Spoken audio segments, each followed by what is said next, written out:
টুকেপ থেকে ফিরে কেএল সেন্ট্রালে এসে আমরা লাঞ্চ করে নিলাম ঝটপট। আর এখন আমরা বাসে করে আবার যাচ্ছি গেন্টিং হাইল্যান্ডের দিকে। বাস একটা জায়গা পর্যন্ত যাবে, সেখান থেকে আমাদেরকে আবার কেবল কারের টিকিট করে কেবল কারে উঠতে হবে।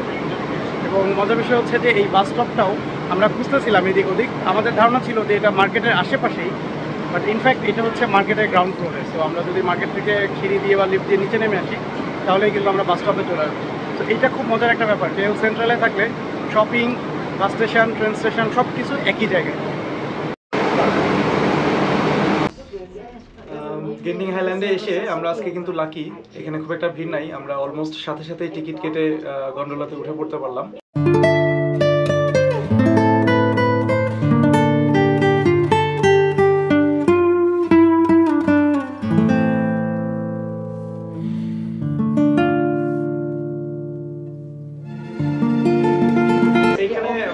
স্টপেজ আছে আসলে, প্রথমে একটা টেম্পল আছে, ওইখানে চাইলে নেমে টেম্পলটা দেখা যায়। বাট আমরা আসলে শুরুতেই একদম টপ লেভেলে যাওয়ার চেষ্টা করতেছি।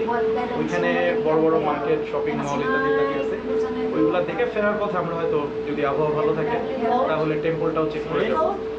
বাট প্রবলেম ইজ এখন প্রচণ্ড বৃষ্টি হচ্ছে, সো আমরা বাইরে কিছুই দেখতে পাচ্ছি না। ওখানে গিয়ে অবশ্য সবাই বলতেছে যে ওখানে ইনডোরে, মানে সবাই শপিং মলে এবং ক্যাসিনোতে ঘুরে বেড়ায়। সো আমাদের কোথাও আউটসাইডে যাওয়ার দরকার হবে না, but it's cold, it's raining.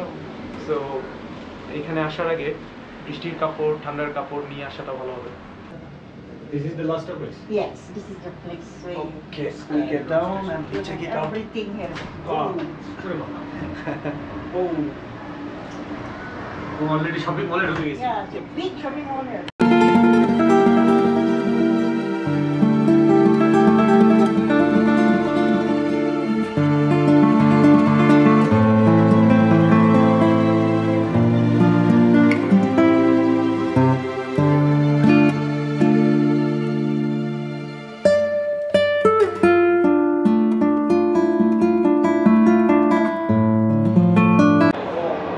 কাশ্মীরে গিয়ে আমরা যে কেবল কারে উঠেছিলাম সেটা ছিল গুলমার্গে, এবং কেবল কার থেকে নেমে চমৎকার একটা ভ্যালি ছিল এবং খুবই ন্যাচারাল একটা প্লেসে আমরা গেছিলাম।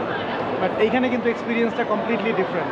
এখানে কেবল কার থেকে নেমেই আপনি ঢুকে পড়বেন একটা শপিং মলে, এবং এইখানে অনেক বড় বড় সব ব্র্যান্ড, ফেমাস যে ব্র্যান্ডগুলি আছে সেইগুলো আছে। এর বাইরে দেখতেছি ক্যাসিনো আছে, মানে এইটা হচ্ছে kind of mini Las Vegas মালয়েশিয়াতে। সো চলেন আমরা লাস ভেগাসের একটা এক্সপিরিয়েন্স নিই।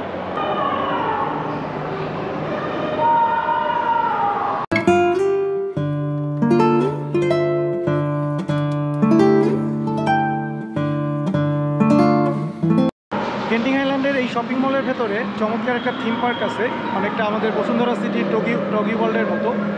এবং এখানে কিন্তু বাচ্চাদের জন্য অনেক রকমের আয়োজন রয়েছে। এখানে ফর্মুলা 1-এর রেসিং ট্র্যাক দেখতেছি, জম্বি ল্যান্ড আছে, ওখানে গেলে হয়তো জম্বি দেখা যাবে, নানা রকমের রাইড, নানা রকমের গেমস, ভিডিও গেমস, এবং সেই সাথে খাবার দাবার ইত্যাদি তো আছেই।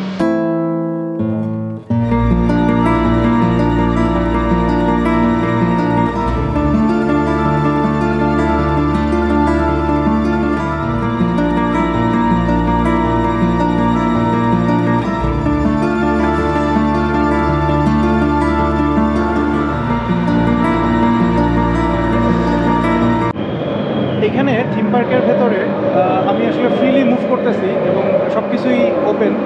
আমার মনে হচ্ছিল যে আমি এমনি এমনি সব দেখে ফেলতেছি, কিন্তু যখন দেখলাম যে দুটা জায়গায় 39 রিঙ্গিত করে টিকিট করতে হবে, আমি আসলে বুঝতেছিলাম না যে টিকিট করে আমি আসলে এক্সট্রা আর কি দেখবো, কারণ এখানে সব কিছুই ওপেন, আমি প্রায় সবই দেখে ফেললাম। তো আমি আবার ওদেরকে গিয়ে জিজ্ঞেস করলাম। এখানে আসলে দুইটা আলাদা জিনিস আছে, একটা হচ্ছে প্লিজ বিলিভ ইট অর নটের মিউজিয়াম, আর একটা হচ্ছে জুরাসিক এক্সপিরিয়েন্স সেন্টারের মিউজিয়াম বা এক্সপিরিয়েন্স সেন্টার যেটাই বলি। সো এই দুইটা দেখতে হলে আলাদা আলাদা টিকিট করতে হয়, এবং একজনের টিকিটের দাম পড়বে 39 রিঙ্গিত। জুরাসিক এক্সপিরিয়েন্স আর প্লিজ বিলিভ ইট অর নটের বাইরেও এখানে আরেকটা আয়োজন আছে, সেটা হচ্ছে 4D ট্রিক আর্ট। তার মানে হচ্ছে আমরা যে ছবি দেখি অনেক সময়, যে 3D ছবিগুলো মনে হয় যে পুকুর বা ওই রকম, মানে ভাঙা রাস্তা, পাহাড়, পর্বত ইত্যাদি ইত্যাদি, ওই টাইপের একটা মিউজিয়াম এখানে আছে। ওইটার জন্য 39 রিঙ্গিত দিয়ে টিকিট করতে হবে। এইটা হয়তো আমি ট্রাই করব, কারণ এখানে কিছু অদ্ভুত এবং মজার ছবি পাওয়া যাবে যেগুলো হয়তো সারা জীবনের জন্য মেমোরি হয়ে থাকবে।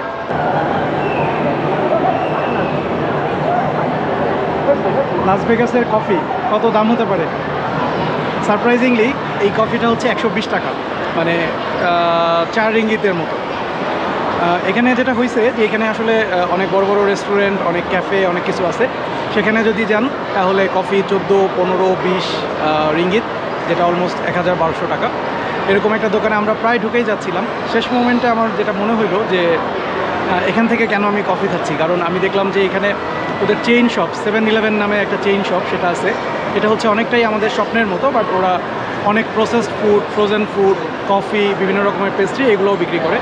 আমি বুঝলাম যে ওইখানে গেলেই আমি কম দামে পাবো, কারণ এই চেইন শপগুলো থেকে শপিং করার একটা সুবিধা হচ্ছে যে এরা জায়গার ওপর বেস করে দাম বাড়ায় না, সব জায়গাতেই আসলে একই দামে বিক্রি হয়। তো শহরে যে কফি 3 রিঙ্গিত, এইরকম একটা জায়গাতেও, এই ট্যুরিস্ট স্পটেও, সেখানেও কিন্তু 3 রিঙ্গিত। সো আমি ওখানে গিয়ে এটা সম্ভবত 3.95 রিঙ্গিত, 120 টাকায় এই কফিটা নিয়ে আসলাম। অ্যান্ড টু বি অনেস্ট, এই কফিটা অনেক চমৎকার। সো এটাও হচ্ছে একটা হ্যাক, আপনি যেখানেই যান যদি চেইন শপ থাকে তাইলে কিন্তু সেখান থেকে কেনাকাটা করাটা আপনার জন্য সাশ্রয়ী হবে।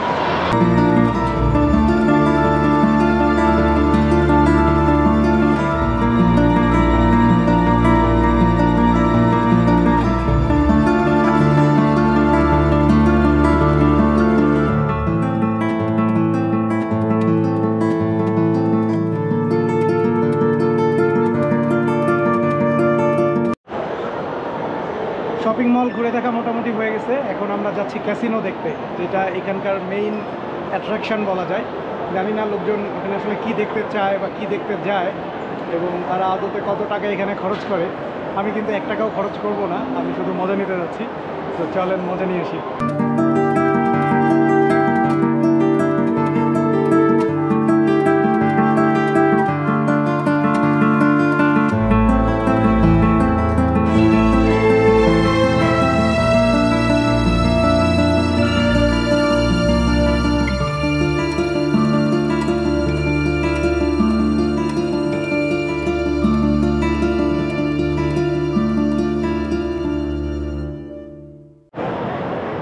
এইখানে ছোট্ট একটা শপিং মলের মধ্যে এরা কিন্তু রীতিমতো একটা ফ্যান্টাসি কিংডম বানায় রাখছে। আমাদের দেশে আমরা ফ্যান্টাসি কিংডমে যা দেখি বিভিন্ন রকমের রাইড, সেই সব রাইড কিন্তু এইখানে নিয়ে এসছে এবং এটা এত কালারফুল যে এইখানে ঢুকলেই আপনি একটা চিয়ার আপ ফিল করবেন আসলে। এবং সব বয়সের সব রকমের মানুষজন এসে কিন্তু এখানে এনজয় করতেছে। সো শুরুতে আমার যেটা একটু দুঃখ ছিল যে আমি ভাবছিলাম যে এখানে এসে বোধহয় ন্যাচারাল কিছু দেখতে পারবো, সেটা এখন কিন্তু আর দুঃখটা নাই। আমার মনে হচ্ছে যে এটাও একটা অন্যরকম experience, not too bad. So এখানে আসলেন, শপিং করলেন, যদি আপনার অ্যাডভেঞ্চার স্পোর্টস ভালো লাগে বিভিন্ন রাইড নিলেন, বাচ্চাদের জন্য আলাদা থিম পার্ক আছে, ক্যাসিনো যদি ইচ্ছা হয় ক্যাসিনোতে গেলেন। সো সব মিলায় এটাও একটা ডিফারেন্ট এক্সপিরিয়েন্স।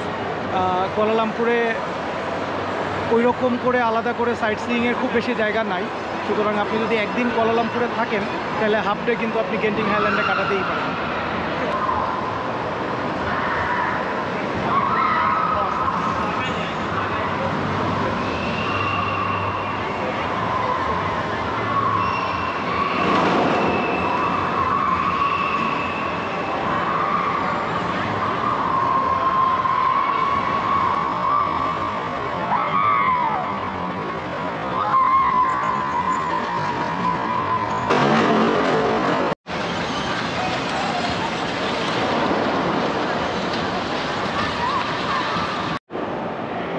ক্যাসিনোতে ক্যামেরা নিয়ে ব্যাকপ্যাক নিয়ে ঢোকা যাবে না। সো আমরা এখন সেকেন্ড ফ্লোরে লকার খুঁজতেছি, ওরাই বলে দিল লকারে সব জিনিসপত্র রেখে খালি হাত পায়ে আমাদেরকে ক্যাসিনোতে ঢুকতে হবে আর কি। আর যদি আপনার খুব বেশি সময় ভেতরে স্পেন্ড করার ইচ্ছা না থাকে, সেক্ষেত্রে টিমের 2 জন যদি থাকে তাহলে একজন একজন করে ঢুকতে পারেন। একজন ব্যাগ নিয়ে দাঁড়ায় থাকলো, একজন ভিতরে ঢুকে 2-4-5 মিনিট একটু ঘুরে ফিরে চলে আসলো। লকার না পেলে আমরা হয়তো সেটাই করবো আর কি, দেখা যাক। Genting Highland, mini Las Vegas যেটাই বলি, আমাদের দেখা শেষ। আমরা এখন আবার কেবল কারে করে বাস স্টপে যাচ্ছি, সেখান থেকে চলে যাব কুয়ালালামপুর। ওভারঅল আমরা এখানে মোটামুটি ঘন্টা 3 সময় কাটাইলাম, খারাপ না সব কিছু মিলে। যদিও আমার প্রেফারেন্স থাকে ন্যাচারাল জায়গাগুলো, বাট সেটা পাইলাম না, কিন্তু ওভারঅল এখানে একটা অন্যরকম এক্সপিরিয়েন্স।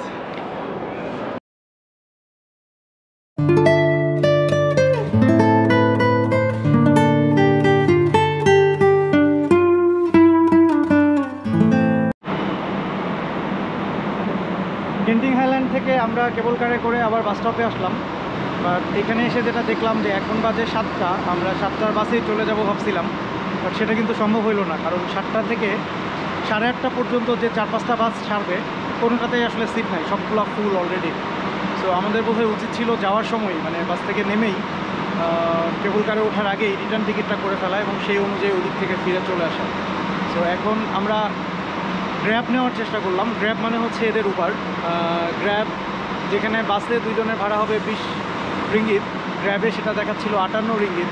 আমরা স্টিল নিতে চাইলাম, ভাবলাম যে ঠিক আছে 1-1.5 ঘন্টার সময় বাঁচাই, বাট সেখানেও কিন্তু আমরা আসলে ড্রাইভার পাচ্ছি না, ওরা আমাদেরকে কানেক্ট করতে পারতেছে না, কারণ এখন প্রচুর চাপ, সবাই গ্র্যাব খুঁজতেছে। সো এখানে একটু আমাদের বোকামি হয়েছে এবং সেই বোকামির কারণে আমাদের এখন প্রায় 1.5 ঘন্টা এই এরিয়াতে থাকতে হবে।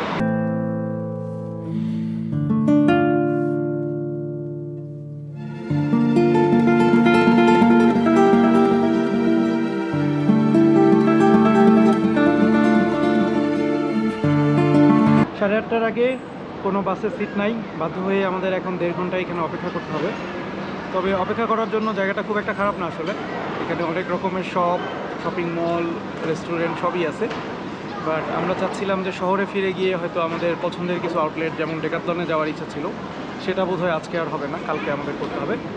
বাট যেহেতু এখানে 1.5 ঘন্টা থাকতেই হচ্ছে, সো চুপচাপ বসে না থেকে চেষ্টা করবো একটু এখানকার শপিং মলটা এক্সপ্লোর করার। এখানে খুব দামি দামি ব্র্যান্ডের সব আউটলেট দেখতেছি যেগুলো আমরা আসলে অ্যাফোর্ড করতে পারবো না, but never mind, we can go and explore, that doesn't cost anything, right? So ওইটাই আসলে করবো। আর শপিং মলে ঘুরে বেড়াতে আমার আসলে ভালোই লাগে।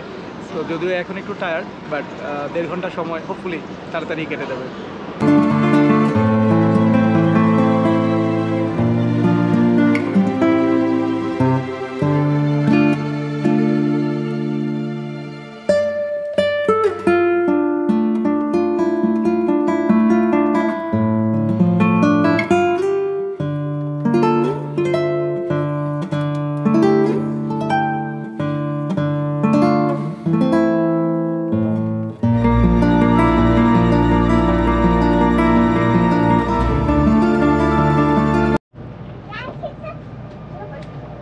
গেন্টিং হাইল্যান্ড থেকে সেন্ট্রালে যাওয়ার বাস, চমৎকার বাস, এসি সুপার কুল, সিটগুলোও চমৎকার, নিট অ্যান্ড ক্লিন।